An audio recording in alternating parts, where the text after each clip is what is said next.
Erika Kirk exploited Charlie. He didn't know what was coming. He didn't know what was happening. He was set up. I mean, like a lamb led to slaughter. His whole life ready for this moment. I mean, they just set him up, and he didn't know what hit him. I mean, he did, but not really. He did, but not really. A lot of times, people in the business will say, "Yes, I realize that my life is in jeopardy," but nobody really understands it because it's beyond the realm of possibilities to think that this young man who never did anything in his life other than to spread the holy word of truth, to remind the world of supply side economics, or um, basically kind of a libertarian version of the world. He lost his life for nothing. He didn't do anything. He had an idea. He got so powerful, so big, so powerful that somebody said, "Congratulations, Charlie, you are so powerful that we have to take you out. You are such a risk to us. We are going to take you out." And we have come up with a storyline that is so stupid. We're hoping that the American people is just stupid enough to just buy it. And we really don't have much faith in you. And you can have your little Candace Owens and your little folks out there, but that doesn't really mean anything. Well, this is what they thought. They think you don't understand. We are in charge of the world. And you better watch it if you know what's good for you. Because we're in charge of this thing and we know what's going on. It sounds crazy, doesn't it? That's exactly what happened. That's exactly what happened. They took this man out. They took this young man out. They killed him because of his power, because of his fame, because of his genius, because of his goodness. And he just didn't understand it. He thought, okay, I'll meet with these people, and whether these meetings in the Hamptons, or whether Ackman was there, or whether BB called, and that's the story. You know the story. I just repeat you what I heard. I wasn't there. I don't know. But he probably thought to himself, do you really think they would take me out? Yes. Really? Yes. Doesn't it take people who are almost like serial killers to do this? Yes. Yeah, absolutely. This is my it's been one of my passions for the longest time. Serial killing, murder, and the ability for people to use kind of a selective morality to get whatever they want done. And your human life means nothing to you. Your human life with your children and how great you are, people love you, and the president love you. No, once the word got out, listen, it's like The Godfather. You're not going to be seeing Paulie anymore. And along the way, people knew what was coming. They knew it. They knew what was happening. Same thing with Epstein. You're expendable. You're just expendable. You know who's next? Ghislaine Maxwell. Ghislaine Maxwell's big time. Put your money on it. Put your money on it first. Tyler second. If you want to have like a Deadpool, I know this sounds really bizarre to say this. Ghislaine, guaranteed. Because what's happening right now regarding Epstein is bigger than anything you can even imagine. I mean, imagine. And remember, the last person there, we got some files. There's nothing in files. I'm trying to tell you, there's no files. There are no files to turn over. They don't write things down in files. I hate to break it to you. They don't. But with her, especially as they're absolutely positively turning up the heat on Trump, and Trump is really hurting right now. Let me tell you something. He has never been lower right now. He is lower in terms of his popularity. Don't let anybody kid you. It's not because he's a bad guy or did something wrong. Things change, and he has overextended himself with Israel, and that's going to come out and bite him in the ass. And it's as clear as day. He signed on. He didn't understand. Now, you might say to yourself, well, why would he sign on with Israel and promoting this if he knew it was going to hurt him? Because many people are saying because they've got so much dirt on him with Epstein. Is it true? It would make sense. but I don't know. I'm just putting together what people are saying. So even the great have fallen. And these folks are probably, you got to hand it to them. They absolutely, positively, they mean business. 100%. And before Israel, before that, there was the folks who took out Kennedy. And I'm not saying Kennedy, I'm not saying, listen, I know what you're thinking. I'm not saying Israel did it. I'm saying this is what people are saying. It makes sense. It's not preposterous, but I can't prove it. This makes sense. And before you can prove something, you have to at least look at the underlying theory behind something, whether it even makes any sense. Okay. Now, what I'm trying to do is very simply for the tyro, the parvenu, the the newbie, so to speak. I'm putting together kind of like the closing argument. When we get done, I want you to walk away and say, wow, I got a feeling. I put together a movie. It's not a scene. It's not a particular deep dive. It's not a story about Egyptian planes or Huachuca or tail numbers or anything in particular. It's a movie. It's a feeling you get when you look to the West. It's a feeling you get. And the feelings that you get sometimes, believe me, I know what hits you. And sometimes, as I said today, you have to go back and realize, wow, I didn't really understand this at first. Okay? Let me give you an example of what's going on here, which is very, very important. And some of it's funny, some of it's not so funny, some of it is absolutely incredibly great. First and foremost, there are some people who are just natural lawyers and prosecutors. And the first one is, of course, our own Lady Day, Candace. Of the Tyler Robinson hearing, a portion which quite literally made me sit up straight. It was a testimony that was given by Sergeant Jennifer Filomena. It was a particular portion that caused me to react that way. I want you to listen to what Sergeant Filomena says. And more importantly, I want you to pay attention to her demeanor, the social cues. She's clearly uncomfortable, and she's going to suffer from a little bit of amnesia. Take a listen. Now, listen to me very, very quickly. First, and by the way, Dan Dangler, thank you so much, my friends, for your kindness. I appreciate that, my friend. Candace is a natural prosecutor. She also, I would imagine, must be referring to some type of prompter in order to make sure she's got all the the facts right. She's a natural, right? She's just natural. Absolutely natural. The way she's doing it. And she mentioned something about demeanor. Demeanor is important because demeanor, they say sex is a misdemeanor. The more you miss, demeanor you get. Anyway, but demeanor is what you, and it's part of the jury instructions for you to apply how much weight you give a witness. Okay, so what Candace just said to you was straight from the jury instructions. Yeah, of course. When officers were canvassing the scene, they were also trying to see the route of the shooter as well as just trying to find the shooter. Now, one more thing before I forget. I'm sorry to say this.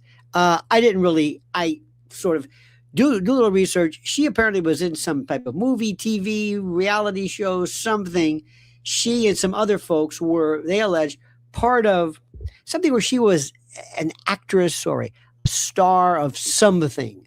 They are alleging, they are suggesting this. I don't know if this means, it doesn't really matter too much to me, but just so that you know, in case you hear it, her name comes up, and people have done some great deep diving on that. They determined that the Fulton Library stood out because there were unattended items there at the bus stops that were away from the courtyard area, and so to them they thought it was suspicious. And were certain items seized from, and what were they? Yes, you had a backpack, a jacket, as well as some gloves, and there may have been some other things. I just don't recall them right now. By the way, notice the defense has incredible interest in some things, and then in others, not at all. Same thing for the prosecution. Prosecution, they're just trying. They can do like this, and they will establish probable cause. But it's interesting the level of focus that some parties have and others don't. And do you recall what the item numbers were of those seizures? Was it 9? Does that ring a bell? I don't remember. Whatever was seized was sent to the FBI lab for processing? Yes. And along with some information that the suspect may have shed some of these items as he fled, correct? Yes. You were requesting that both DNA and other type of analysis get done? Yes.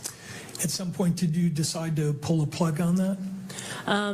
At the time when it was already sent, we didn't have more information, whether or not the evidence that were collected there were probative. Now this makes, let me say, this is 100% bullshit. She doesn't have information whether it's probative. You take everything, you send it to the FBI, you say, look at it, run it through your testing, see if anything comes up. She is giving you gobbledygook. This is called bullshit, unmitigated, absolute bullshit. This just doesn't make any, it doesn't answer anything. And I would have been all over this but even though it's a preliminary hearing, but listen to what this nonsense is. Let me show this again to you. And I want you to listen very, very carefully. See if you understand this. Shed some of these items as he fled, correct? Yes. Here we go. You were requesting that both DNA and other type of analysis get done? Yes. Yes. At some I wanted point, it did you then. decide to pull a plug on that? Okay, listen. At the time when it was already sent, we didn't have more information, whether or not the evidence that were collected there were probative. I don't know what that means. You already sent it, so you recalled it. So you said, you know what, never mind. Yeah, but we're going to, doesn't, you know what, don't. Did somebody tell you to pull that? Did somebody tell you, looks like it. But eventually you communicated to the lab that those items were not in fact connected with the case and there was no need to do further testing. How do you know I that? don't remember communicating that. Oh, really? Okay, if that's in Look the at Candace. Look at you. What? Look at our girl. What? What? Hey, how, Bill? Whoa, Bill. notes of the FBI or the ATF, would that be inconsistent with what you know? No. Okay, I'm mentioning because some of the reports, the lab reports, have those items listed. Okay. I just want to be clear that those items eventually you determined were not related to this case. Would that be fair? Yeah, that would be fair. Look at it. It's a weird time for your memory to go out. You'd call this like the biggest manhunt plausibly ever, biggest assassination without question since JFK, I think. Well, no, but right up there. Maybe vis-a-vis many people, how they think. Yeah, maybe something to that. Think bigger than the JFK assassination. Global interest in this case, you're on the manhunt. You find unattended items, a backpack, a jacket and gloves. That's interesting because it was like, what, 90 degrees? So what kind of gloves are we talking that you found unattended at the bus stop by the library? Gloves that have been used to fire a weapon. Gloves that were used to prevent fingerprints from being kept. Those kind of gloves. That's what we're talking about. What he's essentially asking her is, you have made it clear that the person who jumped off Losey Center ran this particular route. The reason why that route became significant and why they noticed these abandoned odd items, of which she's only recalling in her fuzzy memory 3 of them, but he goes on to say there was actually 9. And you guys wanted it to be tested and then suddenly told the feds not to test it. Do you remember telling the feds not to test it? No probative value. I don't remember. Huh? Okay, well, it's in their notes. Is it correct? Yeah, it's in the notes. It's correct. You don't remember telling them not to test? Who was wearing a jacket and gloves? Who would ever actually tell somebody? And by the way, I'll explain this in a moment, why this is critical. Who would ever tell somebody in the middle of this, just don't test something? Test everything. You don't know what it is. And why do you test it? Because you don't know what it is. If you say, you're not going to believe this, but not only do we have hair in here and skin and DNA, but there's blood and semen. What? I'm just saying, you don't know if you don't test. See? The reason that those details immediately jogged my memory was because of that route, right? Back in the early investigation, my early investigation, someone had told me specifically that they were there by the bus stop, and they actually ended up making a report about having seen the alleged Jewish shooter, someone on the roof, and had a totally different description of what the person looked like. Described the person as wearing all black tactical gear. Who's bringing, holding, and dropping gloves? And what were the other 6 items that were found? Well, this individual told me that he spoke to students at the bus stop in front of a library, and he also described the gun. And he was able to do that because he happened to also be the only person who captured the gunman on Losey Center in a video as he began lying prone for the shot. Now, Let me say something right there. Do you grasp what is happening here? Let me just give you an example of that. What does all this mean? When you present that to a jury, they're going to say, I don't know what all this means. 3 items, 9 items, a jacket. Now, what you tell the jury is, folks, what this means is that all of a sudden, the person who sent something and said, listen, would you test this? Yeah. I found a jacket, and as Candace said, I found a jacket with the gloves, and I'm not sure really what it was. And maybe you could check it out for me. I sent it. I signed off on it. I did all that. And once it's there, you think they would say, well, I sent it. Go ahead and check it. Hell, we're checking everything else. She says, no, don't check it. It doesn't cost anything more or less. Why? Because she talks about some kind of the probative value. Now, by the way, the best thing to do is to just answer that question. Let her answer the question. And then in closing, if this were a trial, in closing, hammer her. Did you hear that? She didn't decide. She decided that the probative value, but how dare you? Why is this important? To make a jury ultimately say, this case stinks. I don't know what's going on. I don't understand this. You don't understand it, do you? No. That's the part. That's the part which is the most important. That's the part which is the most critical. You see, this is where you'll never hear this. There is nothing, unless there is some incredible gag rule, you would think somebody would say, listen, we can pay folks the way some foreign countries allegedly do to have people go out, influencers, and explain our side of the story as well. Here's a dear friend of mine who's a great person, Clayton Morris, Clayton and his wife Natalie from Redacted. Listen to this one. Again, another take, another bit of information. Steven says, by the way, love the Stay Weird banner. Yep, I got that on our recent travels. I kind of like that. I'm going to have it more centrally written. But just remember, stay weird. If weird means asking questions, nobody wants you to ask. So anyway, this is our good friend. This is Clayton Morris. Becoming crystal clear that the CIA and the 3-letter agency connections to the Charlie Kirk assassination are growing too obvious to ignore. Whoa. Wait a minute. Now, one thing about old CM here, they absolutely positively do not just spew garbage. Very, very staid, very, very deliberate, very, very smart. So listen to how he posits this, and he advances this particular theory. At this point, use Tyler Robinson as a patsy, use a convenient trans cover story, admit that you have overwhelming digital data. The CIA, of course, is really good at planting digital evidence, as we know. Former CIA agents, CIA whistleblowers, all admitting that this has all the hallmarks of a CIA or intel operation. Isn't that something? Marks of a CIA or intel operation. Just yesterday on our show, former CIA agent Larry Johnson said the very same thing.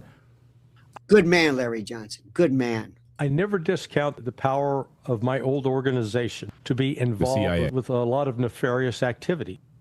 Interestingly, Hustlebitch found that UVU CIA spy school profiles were erased after the assassination. Rusty Needs, a former CIA officer, professor of Utah Valley's University Center for National Security Studies, had his profile just totally disappeared. And among others, we now know that right after the assassination, the school suddenly removed 6 more professors since Charlie Kirk's assassination, all with ties to the intelligence and security apparatus. Now, wait a minute. Did you know this? I mean, what? And people like David Limbaugh are just saying, you're terrible the way you're saying these terrible things about Candace. Oh, for the love of God, just go away. Did you know this? Maybe you did. Other people are saying, see, scrubbing, huh? Apparatus, especially at the school. John Cullen also has a lot of interesting questions about the spy drones, the spy planes over Charlie Kirk's assassination. Yes. We have military spy planes launching drones over the place at Charlie Kirk's killing. Plane arrives 3 hours early, drops to 200, slows to a minimum speed. Multiple drones, and why were these spy planes flying overhead at the time?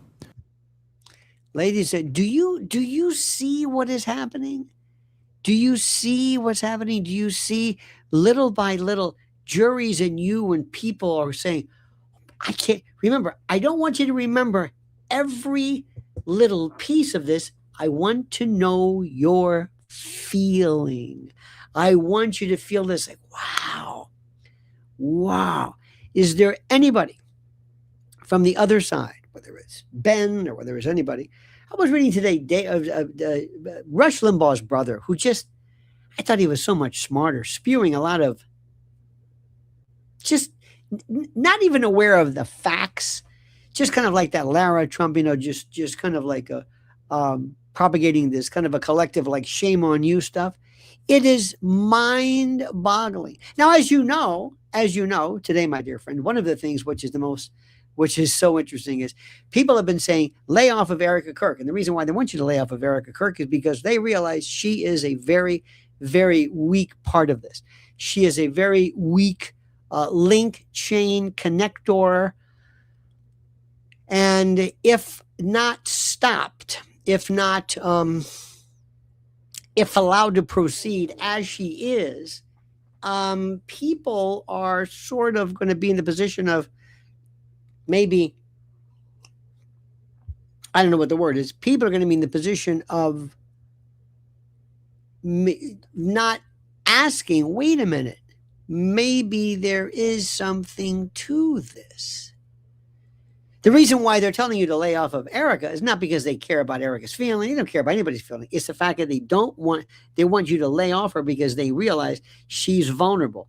They wish she wasn't there. They wish she was just at home with the kids, not even doing this, but she can't do it.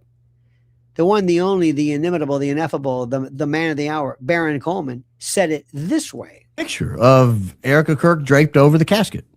It's interesting because Charlie was in a suit. Now, I never did. This is what Baron does, where you'll think, I never thought about that. I never thought about this one. I wasn't aware of this one, because that was my red pill moment. That's when I realized everything I needed to know about Erika was the casket scene. And we know that he didn't take a suit to Utah. He was never seen in a suit. And he was not wearing a suit that day. If you watch his interview in the morning with Andrew Smith at the Restaurantology event, he's not in a suit. If you watch the Orem, Utah event at UVU, also not in a suit. Notice they don't live there. So it's not like someone went and ran home and grabbed one for him real fast. It's not his suit. But if you look at the picture and you look at the video, that's not a new suit. They didn't go buy a suit. And it's certainly not a new tie, nor is it a tie, frankly, I think Charlie would wear. It's funny you say that. It's funny you say that because I never want to talk about this. It seems almost like when it comes to cravats, when it comes to ties and foreign hands, there's a particular style, a rep tie, club tie, so whatever it is. Also something, it seems like that was picked by almost like a tie they had in the back. You know what I mean? And also remember, when it comes to a lot of these suits, they're really not suits. They're kind of like cut in the back. They're put on partially. There's really no back to them. It's just to give you the impression of a suit. So anyway, but it's another point where I'm thinking, I never thought of this. It looks like they borrowed clothes, if I'm being honest. Now, who'd you borrow a suit from? I mean, there's lint all over it. It's just not a new suit, guys. That is not a suit they just bought. That was put together in a rush. And it was unnecessary. If Erika wants to spend a few minutes with him saying goodbye, he doesn't have to be in a suit. Right. It leads me to believe, leaning into the casket, rubbing all over the body, and whispering and hearing the fabric of either her clothes or his clothes rubbing against what appeared to me to be a microphone. Do you remember, and I'm not trying to be the old, hey, I said this first, but do you remember how many times I said they mic'd her? They mic'd her. The guy who was, I even was saying this terrible idea about him. I say, did you get that? Get closer? Because there's no way somebody with a camera over here, even with a great boom, could have ever picked that up. That she's mic'd. This is the part that I couldn't believe it, because it was almost like he was literally wired for sound. it is indeed, to me, in my mind, the definition of despicable. I believe she was mic'd up for a photo op. Listen to the sound. And I think that is a level of weirdness that I cannot account for in this. No, you're being kind, Barrett. It's not weird. It's despicable. It is somebody who would actually exploit the worst day. This man's the expunction, the eradication, the expurgation, the dispatch of this man, and you're using it as a moment. It's almost like,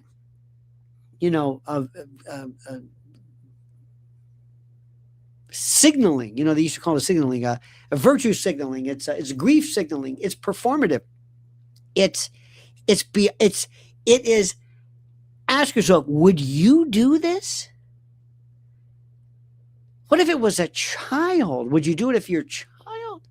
Remember, in some particular cases, it's interesting. Emmett Till's mother, when Emmett Till they found him, and he was absolutely, he was in the water, and his head suffered trauma. She said, "Oh, no, I want an open casket. I want them to see what they did to my son. Not to be exploitative, but to show you the horror of this." But isn't this something? Doesn't it show you how bereft somebody is of class, dignity, decorum, reality? Her whole world is a stage with no breaks, no circuit breakers, no judgment centers, nothing that says, "Wait a minute, this isn't right. How dare you? That was personal. My moments, my last moments to my husband or to my spouse, I don't want that on forever." That's forever there, this moment, the final goodbye, where you didn't have to do this unless you wanted to expressly show people this. This is why people detest her. And if I hear this Dana Lash bullshit about she's a widow, this goes to show me you don't understand it. There is not one person that I know who would do this. And this is a woman who was I don't think she's a psychopath or anything. I think she is of such shallow depth. And everything to her is, what can I do to promote, not TPUSA, me? I don't think she's doing it for the money. She, Erika, the star. Story. To be mic'd up and doing a photo op in like a really compressed short period of time and for why? It's weird. The whole thing is just weird. You're being kind. I'm saying weird because that's the nicest thing I could say. I am really holding back what I want to say. Now I understand. Because I don't believe it's just weird. I believe it's cold and calculated, Absolutely. but I'm not going to go any further than that. It is despicable. And what? I'm not supposed Regardless, it had a very manipulative effect. And it did more to hurt and harm her than anything else. And the best part about this was that somebody would say, "Permission to speak, Mrs. Kirk." Yeah, you can't do this. Do you know what you're going to do? Do you know what you're going to do? That's like selling pieces of his suit next door. They didn't do that. But I mean, what if these people have no class, they have no sentimentality, they have no range, they have no appreciation, they have no sentience for what is acceptable and what is not. It's beyond anything. It's horrid. Now, let me tell you another thing, too. Every now and then, somebody will come along with something. And this young man, I'm sorry, I didn't really catch sometimes these names, but he's very, very good. And this may seem to you sort of, what's the word? It may seem to you like, well, it's a bit lighthearted. No. This might be one of the best. This might be one of the best messages ever to explain to you how bad this was. Worried about how they met. Like, none of that even lines up. She saw him first at the Western Wall, at the Wailing Wall. Listen. And she told her mom, like, "Oh, I like that guy. He's cute." I will never forget the time I was in Israel with my husband. Well, that was the second time, but the first time with my mother on a pilgrimage. And I was standing in the ticket line. And I remember looking behind me. And in the snake of the ticket line was a guy who looked very familiar. I had no idea who he was. And I told my mom, "This guy looks so familiar." And as you didn't know this 6'5" Charlie Kirk, That's like Meghan Markle, who said, I didn't even know who Prince Harry was. I had no idea who the royals were. When they said, you knew exactly who she was. She lied about that. She's telling you right now, she didn't know who Charlie Kirk was. Seriously, Charlie Kirk, he's like, they say he's 6'3". I heard he was like closer to 6'5". He's very distinct. You don't know who he was. You, a person who know everybody in terms of star power, you know, in terms of their social credit scores, so to speak. You don't know this? A typical mother, she said, go and say hi. That ended up being Charlie.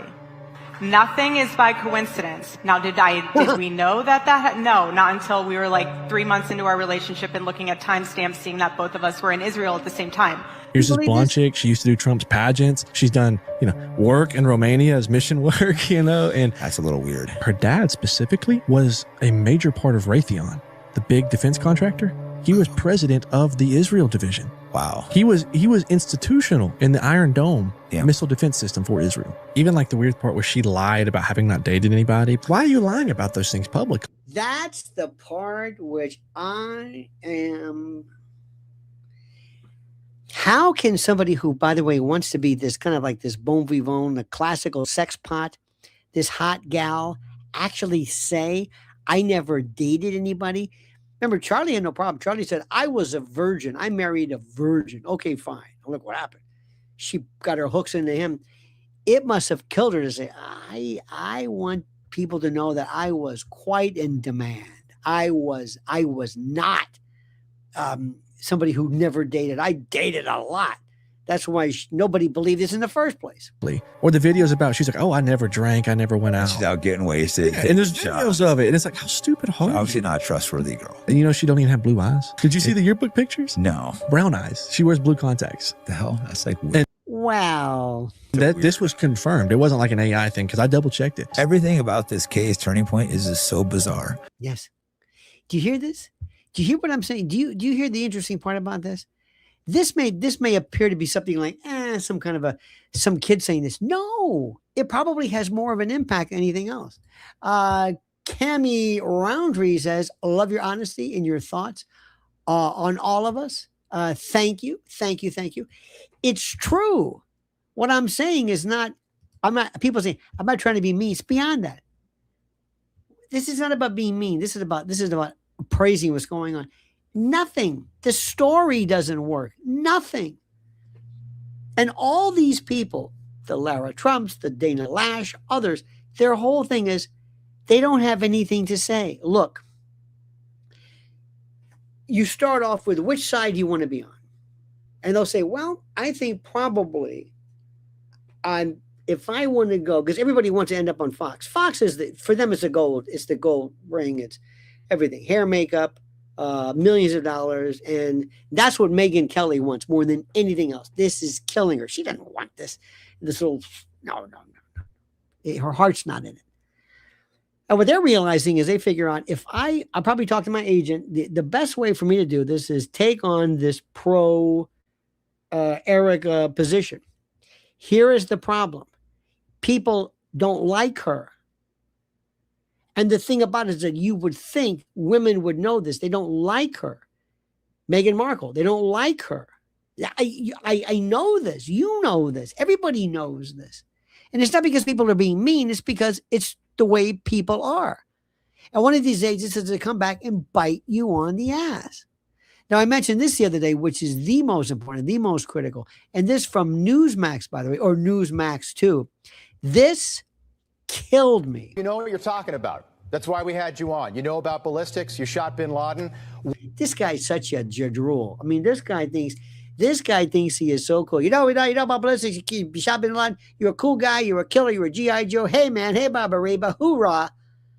He is just so superficial. And on Newsmax, Chris Ruddy country, they're saying this. See, I wasn't too crazy about this guy who supposedly killed bin Laden. I thought, it's not that I don't believe him, but I'm thinking, I don't know why he'd be saying that. But just listen to this. Laden, what bothers you the most about this investigation?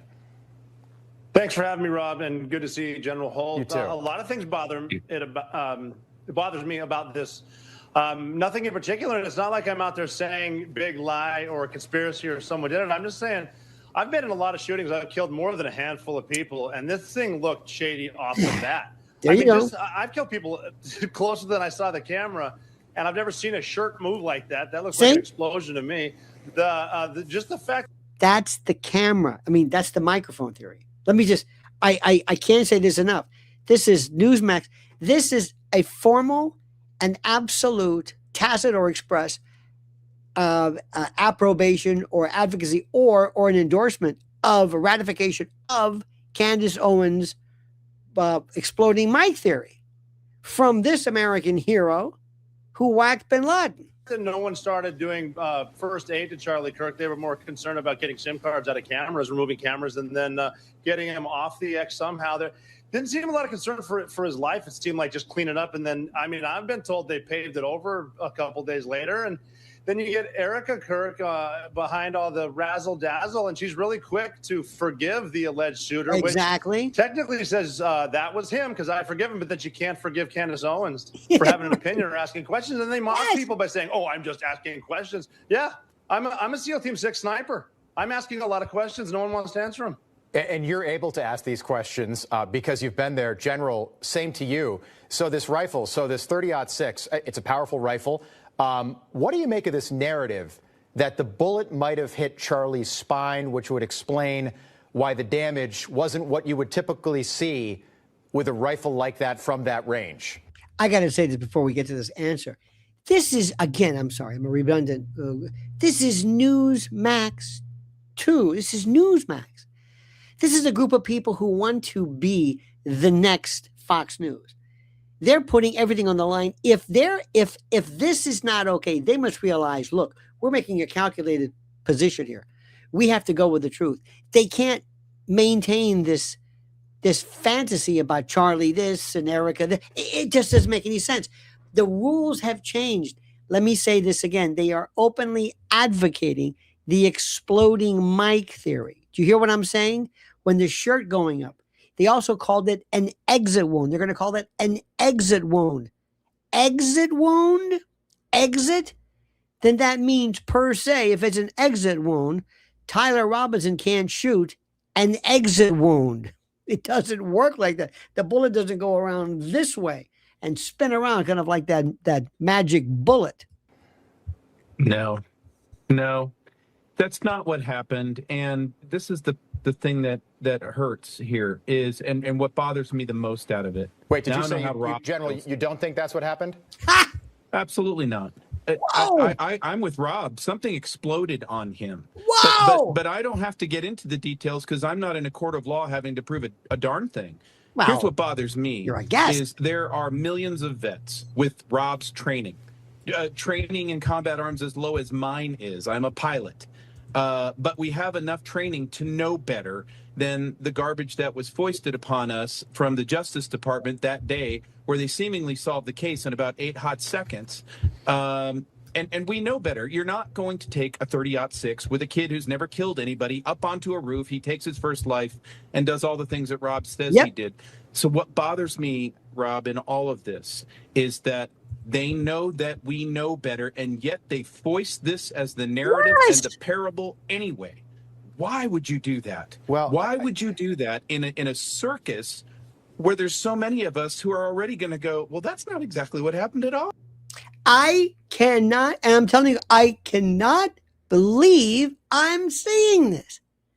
I cannot believe, and I'm sorry, please, Newsmax 2, Chris Ruddy was doing the old anti-Semitic trope thing. This guy's Trump's buddy. He wants to be the next, if you will, the next Fox News. And the only way you can do this is not making people upset, not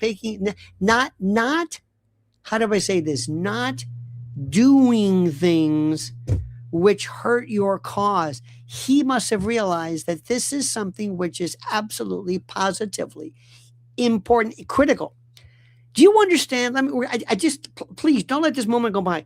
Do you know how things have changed? Do you know how just this past week we have J.D. Vance, who says J.D. Vance who says that, the American public has really changed their mind on Israel. I'm thinking to myself, J.D. Vance, this has got to be with, of course, Trump's okay. We're changing that too. And everybody who stayed, everybody who maintained their position, everybody who believed in the truth, everybody who maintained the truth, everybody who said, I am not going to budge, I am not going to budge, everybody who did this, everybody was somebody who came along and said, you know what? I'm going to do something a little bit different here. I am not necessarily interested anymore in trying to perpetuate these themes. I'm involved in something that is a little bit different. I'm involved in something a little bit different.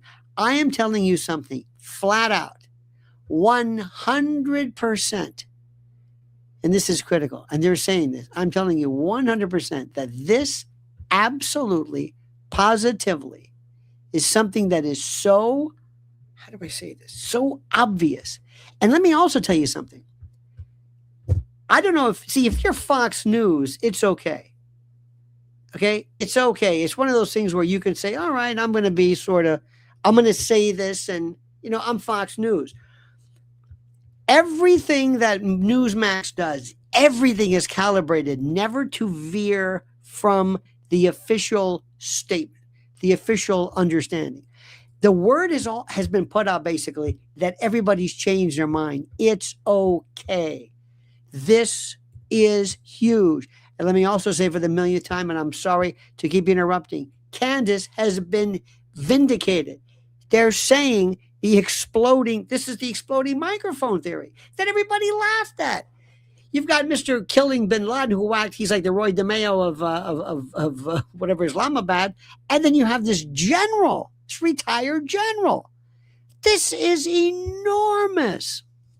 Lee Harvey Oswald, 1963 in Dallas. Thank you. I think a lot of people never thought something like that could happen again because now everybody's got a cell phone, everybody's got a camera, except for this day in September. In general, that's your opinion and you're entitled to that. But there is this narrative, Rob, about this gun. Again, tell everyone at home about this rifle, this 30-06, that Tyler Robinson would have had to take apart, get up onto the roof, put back together, and then he apparently jumped off the roof with it, and then he was seen eating apparently at a steakhouse right down the road, not that long after this assassination took place. It all just sounds completely it just is, it's hard to believe is what it is, and I hope we find out the truth in court. Rob, the floor is yours. Listen. Well, I'm just saying, the screwdriver that probably wouldn't have worked to take it apart or put it together in the first place was left on the rooftop anyway. So he jumped off the roof and put it back together without the screwdriver that probably didn't work anyway, put it back together, wrapped it up, and put it nicely in a bunch of trees, and then ran off and started texting someone like English was a second language. The whole thing's just shady. I love that. 30-06 is 30 caliber, invented in 06. It's 1906 to kill big game. And if you hit something in the spine, especially a human, I've shot ballistic gelatin all the time. I've never shot a human with 30-06, but I know it would do a lot more than that. If it was just a 30-06 shooting too, that went left to right, not from front to back. You can clearly see an exit wound on Charlie Kirk's left-hand side. And then why are we supposed to believe everything we see on TV? Shut up, believe it. That's the narrative. No, it's not. Because they're on TV. With the sniper school in 1998. I'm telling you. Such a good point. Final question. By the way, the guy in the middle, he's wondering, is this okay?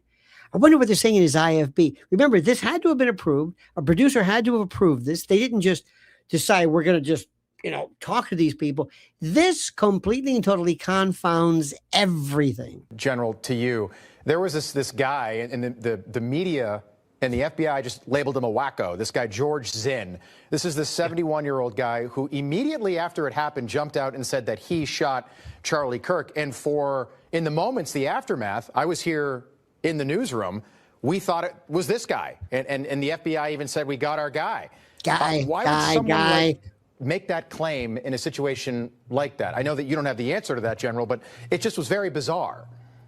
No, but there's been a lot of reporting that he's got an interesting past all unto himself, and he's been at several scenes of the crime looked into. I'm more interested in a gentleman named Zach Qureshi, who it was tweeted out, well, we got our guy. They didn't name him at the time. We got our guy. And then 90 minutes later, oh, we don't got our guy. Well, that's 90 minutes that a real killer could have fled the scene. But if you're going to tell me that Tyler Robinson, with his background, is that cold-hearted a killer that he can do all the things that were just reported, and then he's going to show up at a restaurant and go, totally good now.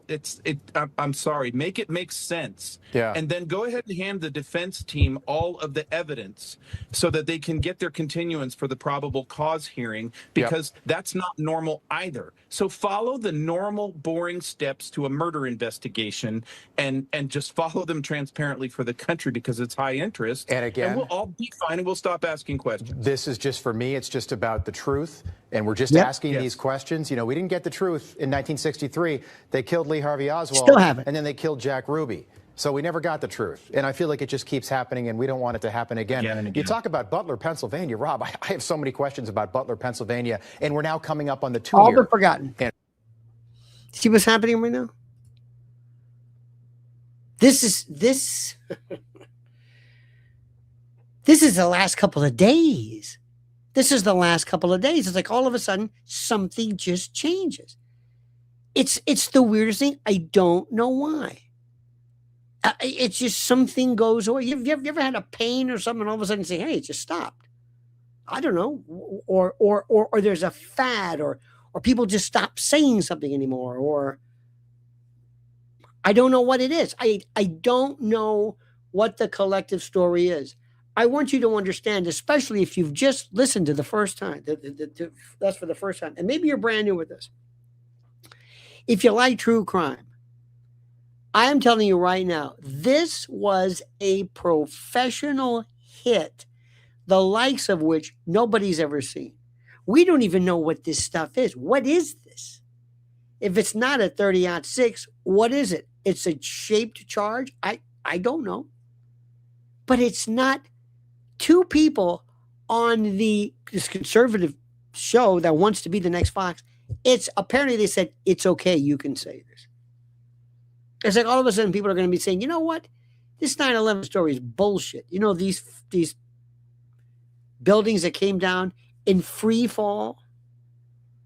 You know, I tell people this, and I don't think they kind of grasp it, but if this is a tower and this plane comes in and there's this, this affecting the stress or the structure. And by the way, if you've ever seen the way there's that centerpiece, assuming all of that by virtue of the jet fuel, which by the way burns up, it burns up. If I take a gallon of gasoline, by the way, jet fuel is kerosene, and I throw it into something, it'll blow up. What's on fire is the stuff it ignites, but the gasoline, it blows up. It pow. So assuming that you had this building and assuming it was melted, it would have just not fallen like this. It would have just the support in the bottom would have still been able to maintain the weight of this at the top. But it came down, and it came down at free fall speed, meaning there was something along the way to cut through the resistance.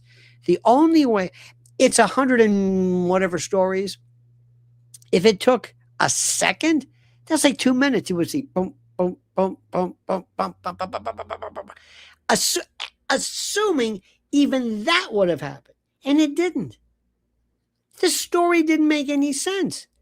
And for 25 years, people just looked at it and said, oh, well, nothing to see here. But now all of a sudden we're seeing more people say, you know what, this doesn't make any sense. This doesn't make any sense. Our good friend Michael says, in the unlikely event Tyler Robinson is convicted, I think the Utah law allowing for Erika Kirk to be party to the case will be found unconstitutional. No. Erika Kirk's hubris disgusts me. True. Thank you, Lionel, for your sage analysis. Thank you. And also, Dog Nose writes, Tyler and Twigs may have similar slip and falls. Could be they might find themselves both perhaps expurgated. No, there's nothing at all that is, it carries no weight. I like the fact that maybe somebody who was a victim of a case feels like they have standing, some input. They can say, hey, what about us? It's not going to outweigh the Sixth Amendment right to a speedy and public trial. It's not going to do that, but it's something that at least, it's okay. I don't think anybody cares about Erika Kirk. I'm sorry. I don't think anybody cares about her. The only person who cares about her is Erika Kirk and people like Dana Lash and these hacks who are trying somehow to milk this into some means of perpetuating their own worth as a commentator and the like. No, this is something which is this was wild. You just saw something right now which was done apparently by somebody of a professional hit team using technology or something we've never seen before. You've got experts who know about gunshots and they're saying, I don't know what the hell that is. And did we hear that there were fragments or what exactly found in when the neck was dissected? I hope Charlie's defense team gets a hold of that. I hope they are going to be the most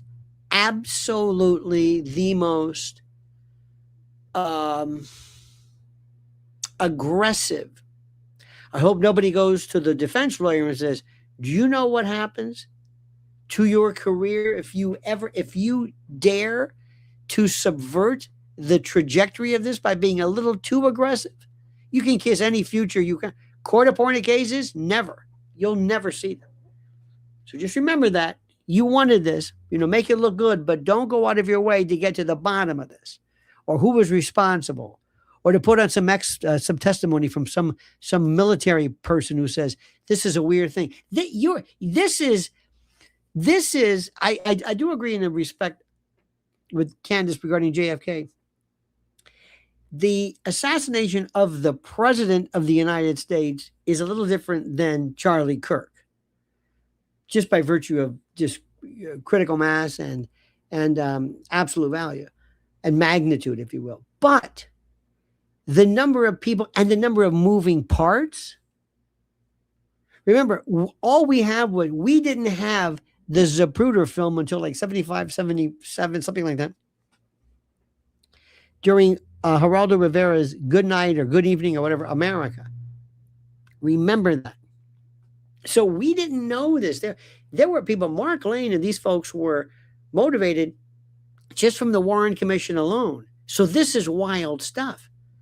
So if you're just coming on board, you're seeing something which is so great. And when you have the Lara Trumps and the Dana Lashes and all these other people, the David Limbaughs and everybody on Fox, you're signing on to quelling, quashing, reviewing, destroying what you call a conspiracy theory, which later on one day you're going to be so sorry you ever were a part of, because people are going to say, once they say, wait a minute, this is bullshit. What were you saying? Hey, Hannity didn't care, but other people do.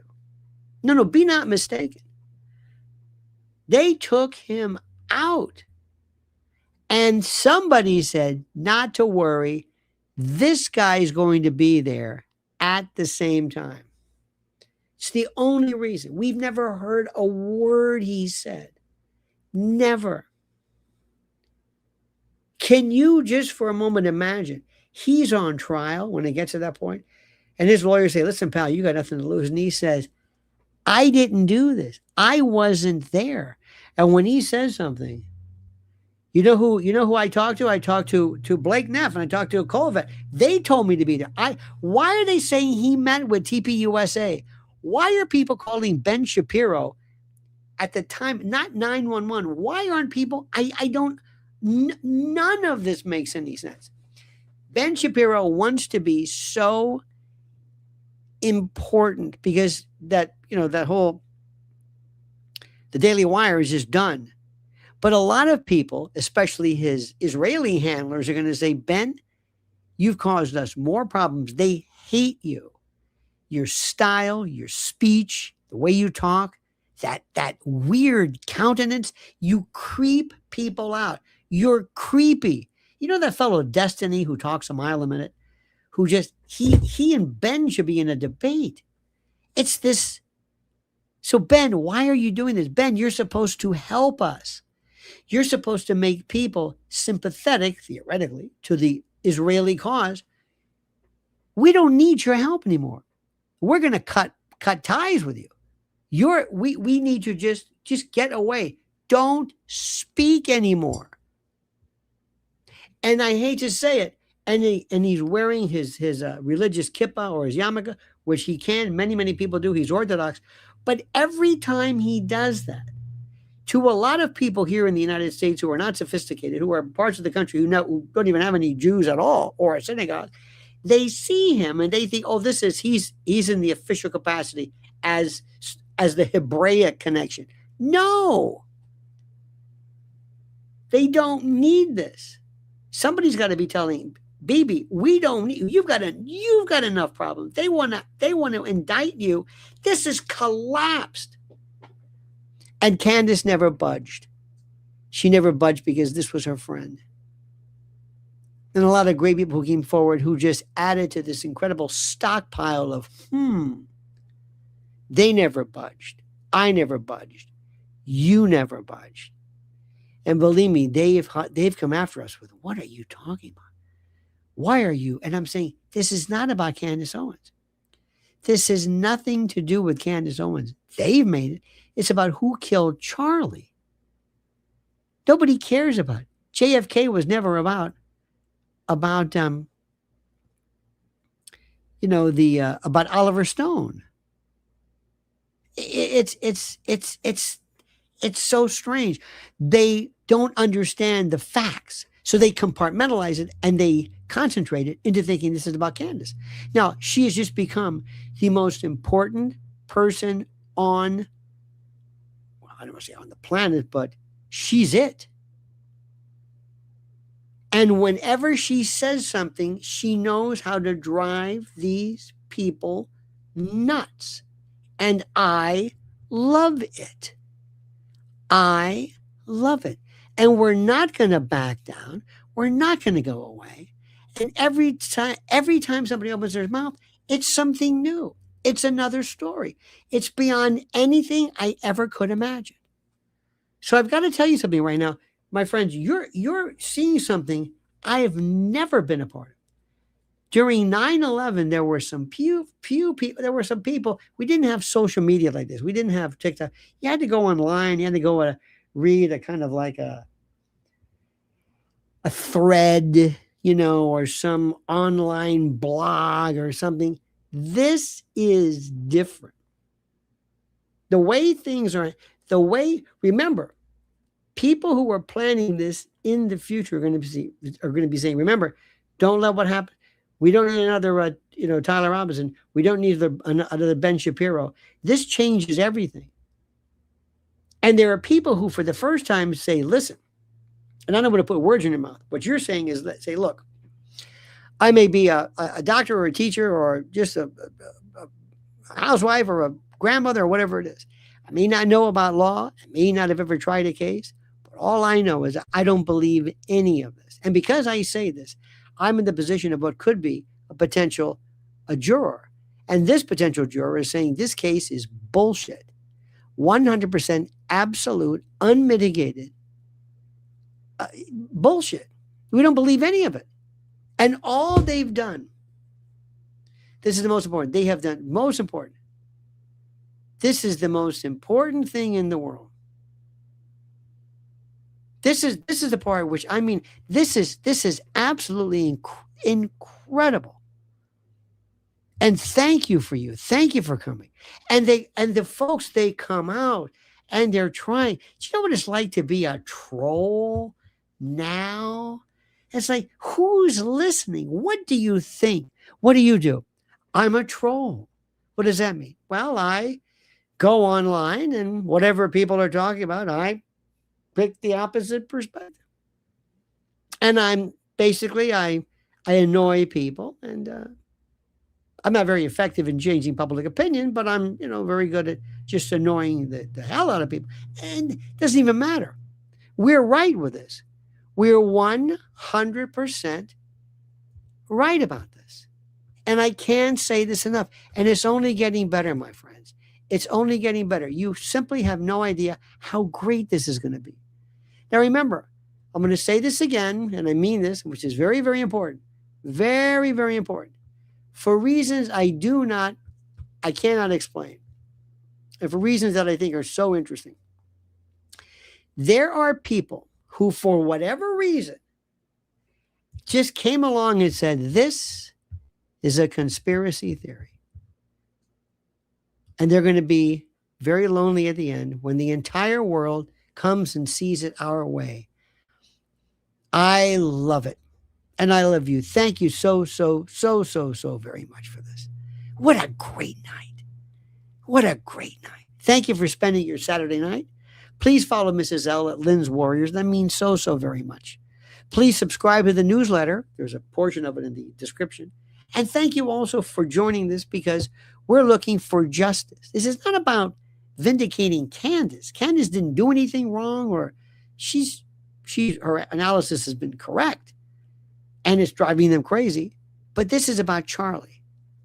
This is absolutely, positively about Charlie and nothing more.